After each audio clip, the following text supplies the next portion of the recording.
All right, so this exercise is the spider curl. The purpose of this exercise is to contract the bicep in the maximally shortened position as possible. So we're working on peak muscle contraction with this exercise. You'll see on the left-hand side of the video, this is the ideal version of the spider curl, where as you curl the weight up towards your shoulder, the elbow also moves forward. On the right-hand side, I don't want to say this is the wrong way of doing it, but you can notice how the elbow stays pointing towards the floor the whole entire time. Some people may need to start with the elbow pointing towards the floor and not raise their arm up as they do the curl, as the video shows on the left side, but that is the ideal. When you get shoulder flexion, or when you raise your forearm up towards the ceiling, then you're going to get more contraction out of the bicep. So ideally, this is what we want to do.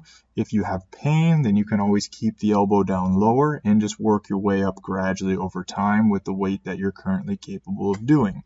Now, another way of performing this exact exercise is using a TRX or a ring row, and just using your body weight as the resistance.